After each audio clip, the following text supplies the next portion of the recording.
Boris Karloff on Inner Sanctum Mysteries. Brought to you by the makers of Carter's Pills.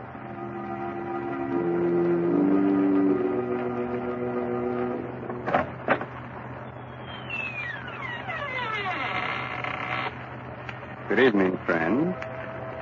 Let me welcome you once more to the Inner Sanctum. This is Raymond, your host. Come in, won't you, and sit down? No, I'm not being polite. I'd prefer you to sit, you see. Because within the next 5 minutes, you're going to be so weak in the knees that you won't be able to stand.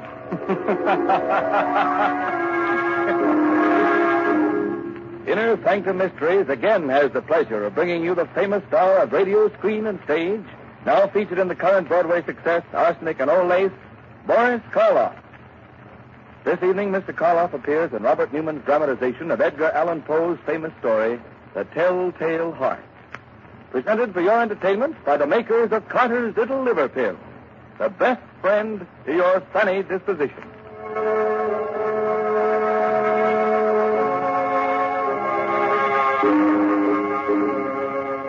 And now our story. A story based on a tale by the greatest master of the macabre that ever lived, Edgar Allan Poe. The story of a man who could hear not only every sound on earth, but even things that don't exist. So, turn down the lights, call in a friend or neighbor to keep you company, and listen to Boris Karloff as Simon in The Telltale Heart. It's early evening. The sun is just setting behind a range of low hills. On top of the nearest hill is a huge rambling building surrounded by park-like grounds. A road winds from its gates down to the little village below. Down this road comes a man. He's tall, gaunt, his hair snow white. He's so busy with his thoughts that he doesn't see the small, dark man who sits by the roadside. But just as he is about to pass him... Good evening. Huh? Oh, why, good evening. Nice evening, isn't it? Nice? Why, it's the most wonderful, perfect evening I'll ever know this side of heaven. You don't say. And you can't know what it's like to feel as if you'd just risen from the dead. As if your tomb was open. And you were told that you could return to the world that you knew and loved. Can't I? You can't. You see, my name is Simon. I was a musician. 2 years ago, I went stone deaf. Suddenly. Completely. Do you know what deafness means to a musician? It's like dying. Or worse. Like dying and knowing that you're dead. Oh, I went to doctors, but they could do nothing for me. But finally, one of them sent me to see the doctor who has the place up on the hill here. Dr. Adair? Yes, Dr. Adair. He kept me with him for 6 months, and now I'm going home again. He cured you? You can hear? Hear? Listen. Listen hard, and tell me what you can hear right now. Nothing very much. The wind. Crickets. Crickets and the wind. Do you know what I can hear? I can hear the grass growing, the sap rising in the trees. I can hear the stars moving in their courses. I can hear things that no man ever heard before. Now, do you know why I said that this was the most wonderful evening that ever was? Yes, Simon. But I knew why before. You see, I just left the place up on the hill myself. You left there? You mean... When I was taken there, I was blind. Oh, your eyes, yes. I hadn't noticed before, but they are strange. Shall we walk on together? Simon? Just where did you plan to go? Well, I've been thinking about that for weeks now. All the weeks when I couldn't leave my room. I must get used to being able to hear again, gradually. From my window, I could see an old mill, just this side of the village. Yes, it's deep in the woods, deserted. There's moss on the water wheel. And the door hangs open by one hinge. You mean that you can see it from here? My eyes have become as good as your hearing. You thought of going there, living there? For a while, until I was ready to return to the world. Oliver, why don't you come with me? Then when we are both ready, we can go back together to the world. I could do that. Think of what it's going to mean, how much we're going to be able to help people. You with your sight and I with my hearing. Help them? Yes. Yes, of course. All right, Simon. We'll go to your old mill.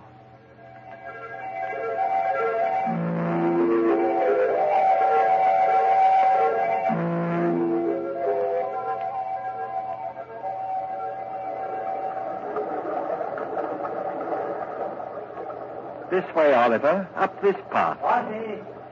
What? Someone's coming. The farmer, he seems to be looking for something. Good evening. I'm looking for my cow. Have you seen her? Well, what kind of a cow is she? A brown and a white one with a crooked horn. Wait.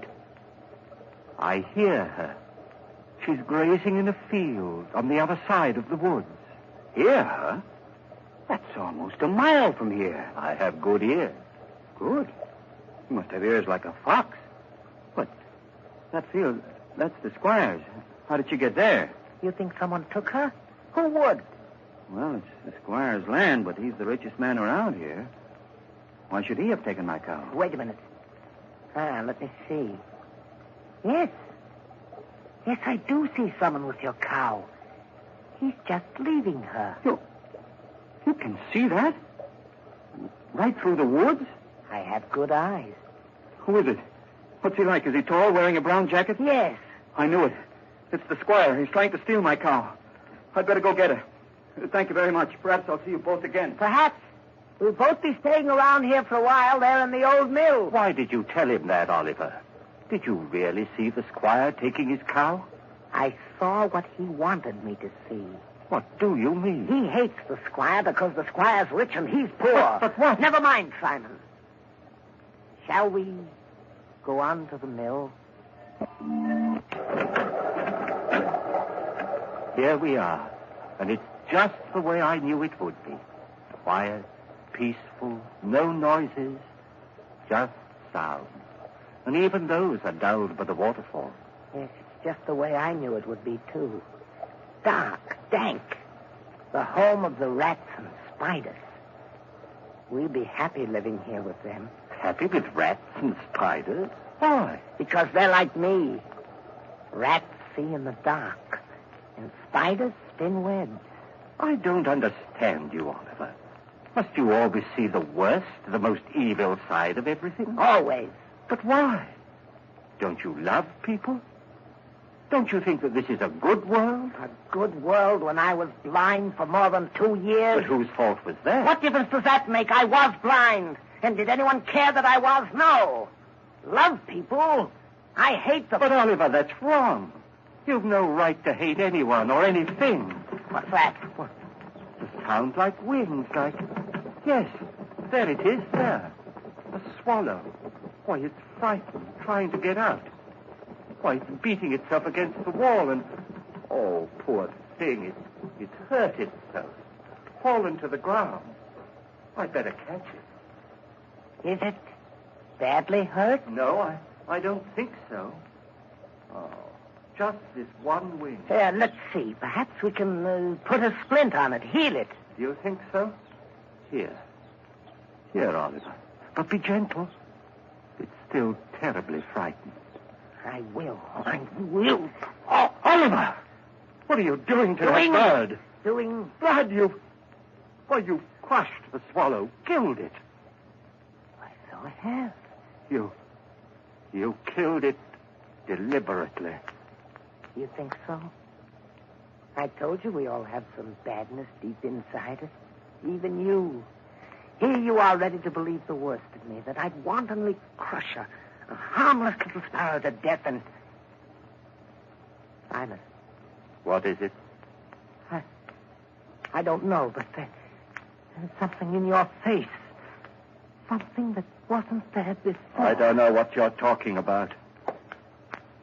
I'm going up to bed. Simon! Simon, wait! It wasn't he that was blind. It was I. Well, he's bad, evil, clean through. He's like one of the spiders he loves so much, lurking here and spinning cunning webs to catch innocent people in. And what he saw in my face just now, there was something there. Something that wasn't there before. Death. Why did this have to happen to me? I was so happy just a little while ago. I loved everyone, the whole world. And now I have to kill him. And here I am, friend, Raymond, your host in the inner sanctum, who also loves everyone. So, Simon has decided he must murder his companion. Not because he wants to, but in order to keep him from spreading the hate and evil he seems to love. That's a charming idea. But if Oliver's eyes are as good as he says they are, good enough to see death in Simon's face, how will he be able to do it, Quite a problem, isn't it? Well, Raymond, everyone has problems. It's the answer that counts. It certainly does, Mr. Hurley, in a mystery drama. Yes, and in a domestic drama, too. If you don't believe it, listen to what Agnes Vale says to her husband at the dinner table. Oh, Bob, you haven't said a word about the cake, and I baked it especially for your birthday. After 30, no one wants to be reminded of birthdays. Oh, that's silly. Besides, a person's only as old as they feel. Well, if that was the case, I'd be about 60. You mean 90. No one could save up the grouch you've got in only 60 years. If you felt as irritable, low, and out of sorts as I have lately, you'd be grouchy, too. Of course I would. Anybody would. So the thing to do is not to feel that way. What can anyone do about it? Very simple, my dear. Try Carter's little liver pills. Right. And when you don't feel good, try Carter's little liver pills. They do the work of calomel but have no calomel in them. For they are simple pills made of vegetable drugs. They wake up the flow of one of our most vital digestive juices. When this vital juice flows at the rate of 2 pints a day, it helps to digest our food and bring back the glorious feeling that goes with regularity. Then most folks feel like happy days are here again. But be sure you get the genuine Carter's little liver pill.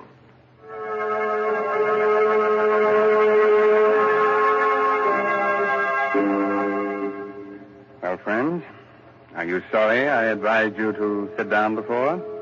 I thought not. You still want me to go on with the story of the Telltale Heart? Very well. It's a little later that same evening, and Simon is sitting in the upper story of the old deserted mill, waiting, listening. Sleep, Oliver, sleep. Aren't you ever going to sleep? Oh, I know you're lying down. I heard you getting undressed. I even heard the thread snap when you pulled that button off your shirt. But you're not asleep yet. I can tell by your breathing, the way your heart's beating. And that's what I must wait for. The time when you're really asleep. When you close those hawk eyes that can see even in the dark. That could read murder in my face when I didn't know it was there myself. Wait a minute. There. Now you're asleep. And now I must go. Easy with the door. Careful. And even more careful going down the stairs. Shh. Don't creak like that. Suppose he wakes. No, he can't. He won't wake up. He can't. And even if he does... here we are. The door to his room. How shall I do it? Those sacks he's using as a pillow. If I pulled them out and held them over his face and smothered him, that's it, yes. And then I wouldn't have to touch him. I wouldn't... Who's that? Who's there? There is someone there. I can see you. It's Simon. Yes, it's Simon. What do you want? What are you doing here? I know you've come to kill me. Yes, Oliver. I've come to kill you. Philip, You can't do that. You can't. Yes, Oliver, I can. And I have to. Oh, please don't struggle like that. I'm stronger than you are. You can't get away from me. You can't. You can't.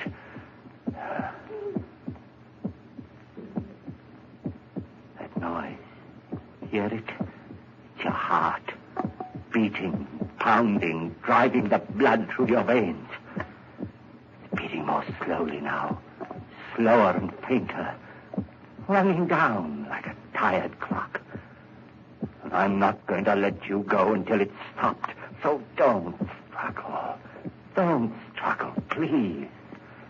Just a few seconds more. I can hardly hear it now. Just a faint, throbbing murmur. And now, even that's gone. Yes, it stopped. And you're dead. Oliver, listen. I didn't want to do it. I didn't, but I had to. You were only interested in hurting people. That's why I had to do it. And that's why I'm not going to give myself up or confess that I killed you, because I can still help people. You understand, don't you? That's why I must get rid of your body, hide it somewhere. Oh, what am I to do with you?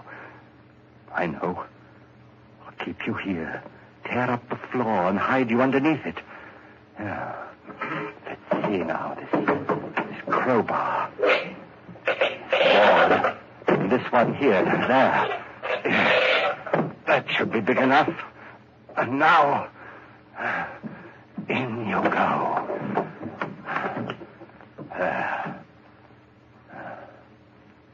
Goodbye, Oliver. Goodbye. Just put these boards back. Nail them down again with the same rusty nails. And it's done. Now I'll spread this dust over the cracks. No one will be able to tell what I've done.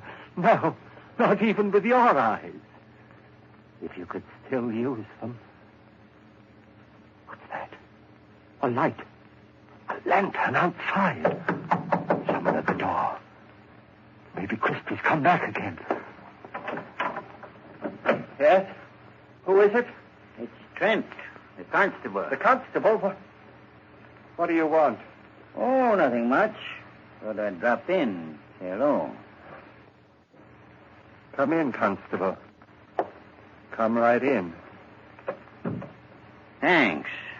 Weird time of night to be visiting, but I heard there were strangers living out here, and I thought I might... Why, of course, it's part of your job to investigate strangers, isn't it? In a way.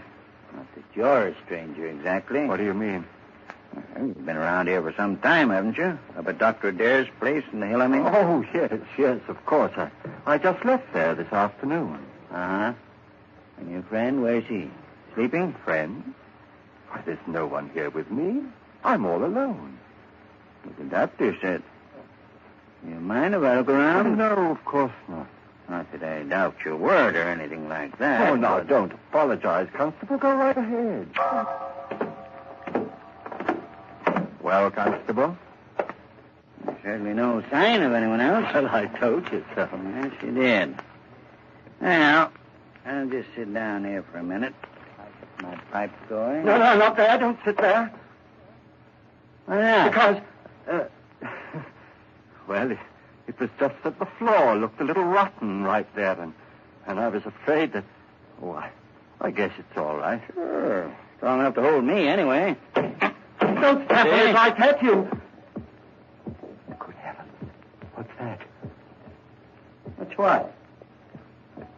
That throbbing. That noise. Beating away like... I don't hear any noise. But you must, you...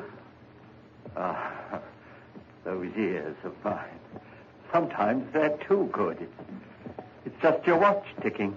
Watch? I haven't got a watch on me. You haven't?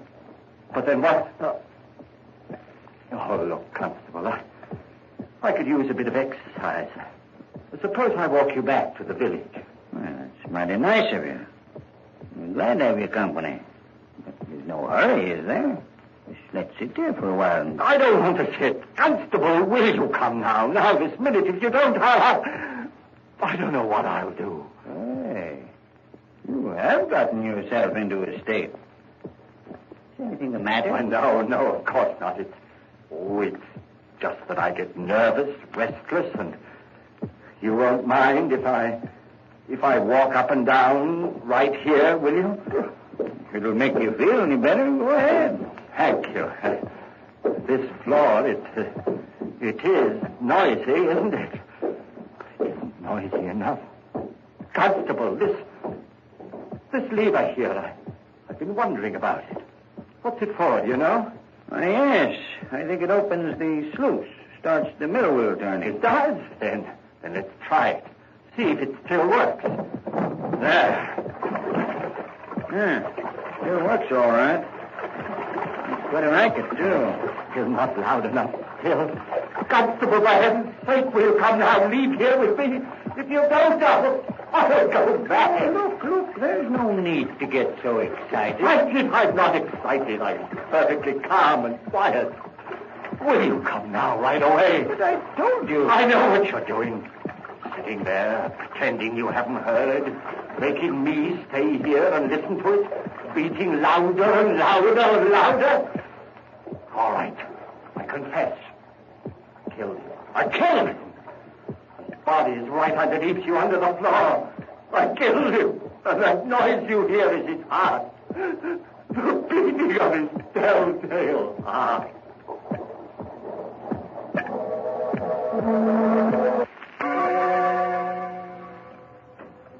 Hello, Dr. Adair. Oh, Constable, hello. Well, did you find them? Yes, Doctor. I'm glad. Some of my boys will be bringing the other one, Oliver, along in a little while. Bringing him? What's the matter with him? Well, sort of. They were in the old mill by the river. Simon had evidently tried to kill Oliver, but he hadn't done a good job of it. He nailed him up underneath the floor. And when we got him out, he was unconscious. And he's still pretty weak. I see. Bring Simon in, will you? Sure. All right, Simon. In here. Yes, Constable? Now, turn him around so that he's facing me. That's it. Well, hello, Simon. Hello, Doctor. Simon, why did you run away from here this afternoon? Run away? I didn't run away. I left. What need was there for me to stay when I was cured? Oh. And what you did, or rather tried to do to Oliver? That was wrong. I know it was wrong, but I had to do it. He was bad, Doctor, bad. He hated everyone, wanted to hurt them, and I couldn't let him. You know, it's strange, Constable. 2 men, both mental cases because of a sudden affliction. But while Oliver's blindness made him hate, Simon's deafness filled him with love for all mankind. Deafness? You mean he's deaf? But when you talk to him, he answers you. Yes, he reads lips.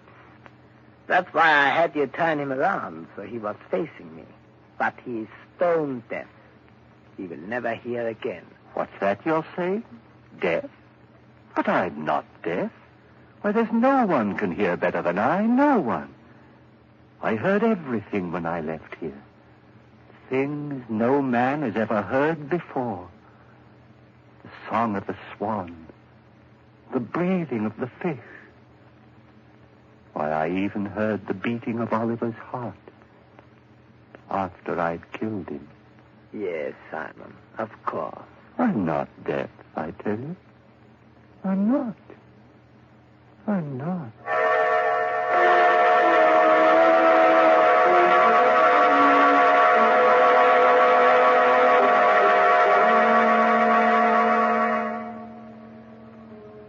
So, Simon did hear all the things he said he did.